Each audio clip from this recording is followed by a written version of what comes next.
Comme régulièrement, la rémunération du livret A va faire débat dans quelques jours, sinon quelques heures. Il y a un calcul très savant qui est réalisé pour définir le taux que devrait avoir la rémunération du livret A.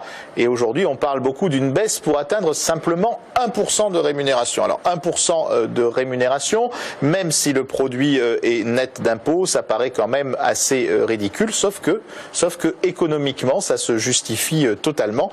Alors comme le livret A est aujourd'hui un élément très symbolique de l'épargne des Français, comme on parle beaucoup pour les plus modestes des Français de nouvelles baisses d'impôts, est-ce un moment bien choisi pour baisser la rémunération de ce produit donc assez symptomatique de l'épargne du Français moyen qu'est le livret A?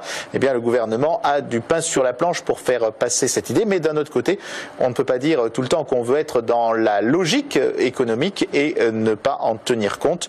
Aujourd'hui, répétons-le, il ne se justifie absolument pas sur le plan économique que le livret A soit rémunéré à hauteur ne serait-ce que de 1%. C'est un produit sans aucun risque et il n'y a donc pas une justification particulière à cela. Alors derrière, on sait que le livret A sert théoriquement à construire des logements. C'est une ressource importante pour le logement social, sauf qu'aujourd'hui, quand on parle de logement social, ce n'est pas réellement d'argent dont on manque, mais bien de terrain et de foncier, que donc on n'est pas sur une problématique spécifiquement financière qui devrait aider à maintenir une rémunération élevée au livret A.